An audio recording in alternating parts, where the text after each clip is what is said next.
David Brooks wrote a totally pathetic op-ed in the New York Times called "Why Is It Okay to Be Mean to the Ugly?" In which he kind of makes a case for lookism as a particularly sinister form of bigotry. Yeah. Citing studies that attractive people have not only like a physical advantage, but people sort of project a moral superiority onto them. He says research suggests No way. attractive people are more likely to be offered job interviews, more likely to be hired, and more likely to be promoted than less attractive individuals, more likely to receive loans, blah, blah, blah. And unattractive people. An American worker who's among the bottom 1/7 in looks earns about 10 to 15% less a year than one in the top third. But the bottom 7th is like, that's a very ugly quadrant. Like that's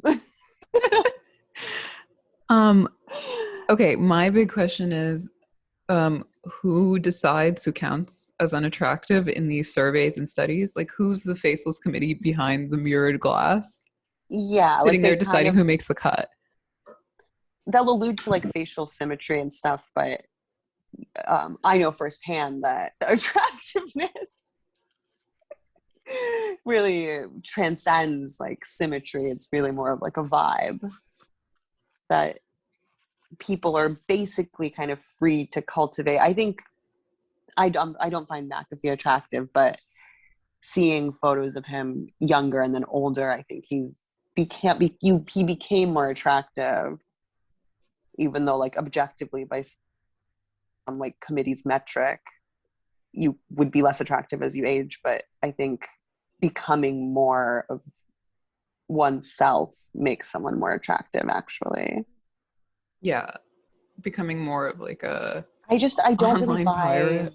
I don't buy, like, I'm sure, yeah, like people who are stunningly attractive, yeah, have some like nominal advantage that I would basically just attribute to like very banal and normal like psychological factors.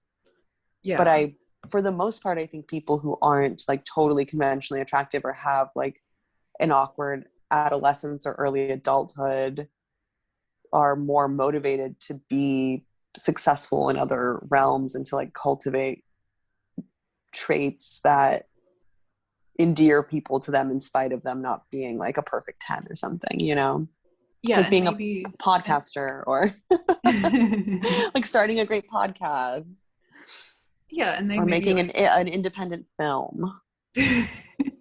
And then it doesn't matter that you have like a prominent facial mole.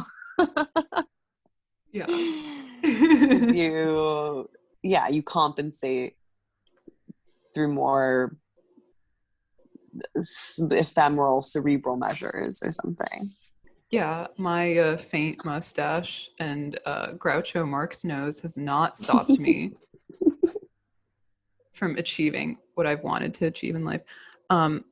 Yeah, I think, okay, like whenever people start to try to codify, taxonomize attractiveness, I kind of check out because there's a lot of, other external variables that go into it.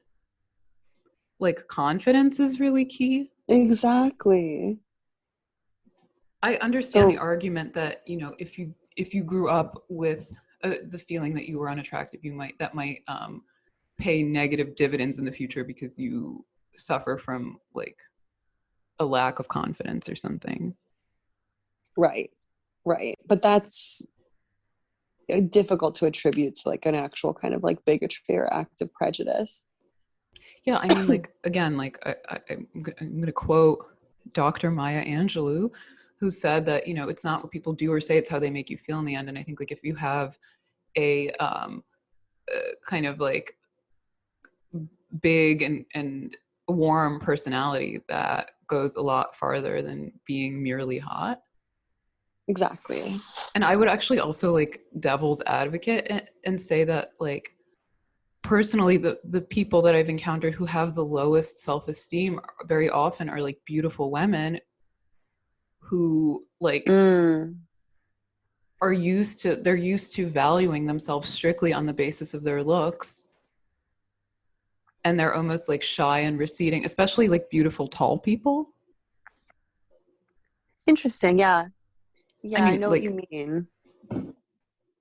yeah, I've met a lot of kind of like really beautiful wallflowery people in my life. Yeah.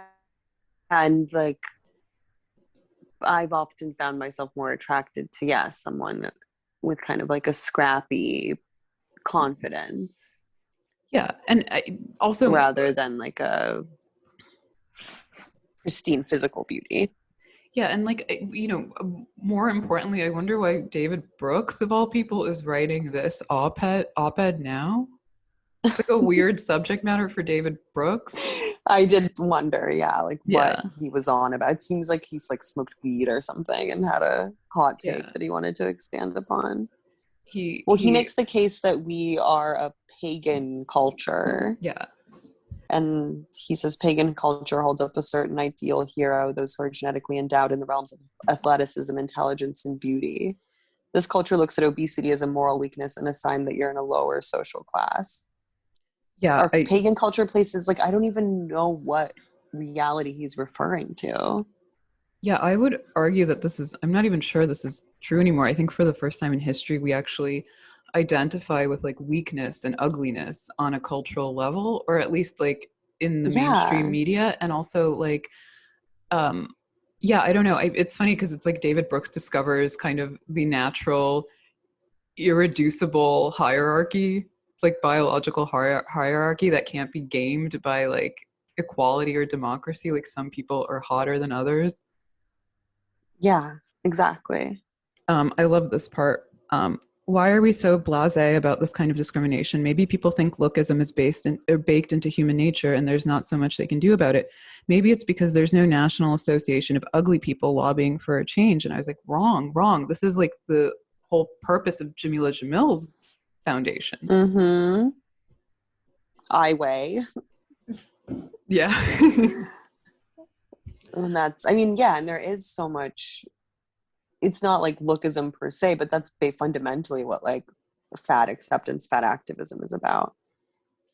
Yeah, You it's know? there's been like a paradigm shift in that, at least on the surface, like for example, like obesity is no longer considered weakness or whatever he calls it, or I moral mean, decrepitude. it is, right? Like when they talk about kind of medical bias and stuff, like all of that stuff is true. But yeah, as you said, like ideologically, I think we affirm and celebrate weakness Yeah. and are a very decaying culture, basically. Yeah. And then he ends on this very bizarre note where he says a society that celebrates beauty this obsessively is going to be a social context in which the less beautiful will be slighted. The only solution is to shift the norms and practices. One positive example comes oddly from Victoria's Secret, which replaced its angels with 7 women of more diverse body types. When Victoria's Secret is on the cutting edge of the fight against lookism, the rest of us have some catching up to do. What a weirdo, man. Yeah, David Brooks is also What is he on about? he's like unlock the secret that horniness is not about perfection, it's about abjection. But it's Do funny you think because he's suffering from low self-esteem? I mean, even the title like of the piece, which maybe was like an editorial decision, but why is it okay to be mean to the ugly? yeah. I would say in general, it's like our culture doesn't really is not permissive of meanness. Well, Um, yeah, I would like problematize that and say actually what happens a lot of the time, because truth claims have given over fully to like this kind of postmodern uh, condition of warring subjectivities, is that who's ugly or not often depends on what team they play for, whether it's your team or not. right. Even somebody who's unattractive, if they're like one of the good guys, they're sort of like awkwardly affable, my funny Valentine, and if they're on the bad guys team, they're like beyond the pale and like an example of like that physiognomy is real and that um, their You, outward I do features have think, been warped by their like I do inner think you get the badness. face you deserve, basically. Yeah, I mean, it's very hard to like actually kind of slaw off the idea that that's true. I think if you're like a virtuous, like like exempting the extremes, you know, the bottom seventh quadrant and the top whatever, like obviously there's attractive people who aren't morally virtuous, but basically I think if you are a virtuous person with integrity, like it'll be reflected in your appearance. Yeah, If you respect yourself, people can tell. if you take care of yourself, yeah. And I think like, you know, as far as like kind of like genetics are concerned, it's really interesting because, you know, genetics are not like a hard law, they're a general guidebook. And I think like the way that kind of your genetics, for example, express themselves in your physical being varies depending on whether you take care of yourself or not. Right. Like, you know, those memes that go around, or they used to go around a couple of years ago, that were like, you're not ugly, you're just poor. And it would be like Yeah. photos of like Kylie Jenner before and afters. Well, that's made, you know, also a big part of it. Yeah, it's like, I think like a lot of it has to do with just like, yeah, whether or not you take care of yourself, unfortunately, whether or not you have access to certain material means. And like, Yeah, it all kind of like the yeah, to reduce it feels dumb to even talk about it because it feels it's such a half-baked like idea from David Brooks. It's so wrong on so many levels. well, I would just disagree with his basic premise that as a culture, we're at this point in time uniquely obsessed with beauty. I would say that actually that's The no longer the opposite is case. true. I think we're extremely aesthetically impoverished Yeah, and and really I don't, don't value beauty yeah, at all. We value like I don't know, convenience and victimhood somehow. yeah, and democracy, but the wrong form of democracy. Yeah. I Um, don't think we're a pagan culture at all. I think because the pagan stuff is like Polia harps on that all the time, yeah, and that's sort of her like utopian ideal kind of how like a society functions or like it integrates kind of its like pagan impulses into like a society yeah, and but it's aspirational. It's like it's just not the case. I wish we were a more pagan culture. yeah. I would probably agree with that. I mean, the Victoria's Secret Angels thing is like case in point in that like there is no longer kind of an overall veneration of like an implicitly agreed upon like conventional standard. I'm Like looking at I'm what's happened is that like everybody wants, again, the bar not just lowered but customized to suit their particular like identity flavor profile. David Brooks isn't that ugly. He shouldn't be tripping about it. I'm looking at it. He's kind of a one for me. Okay, wow, let me look this guy up.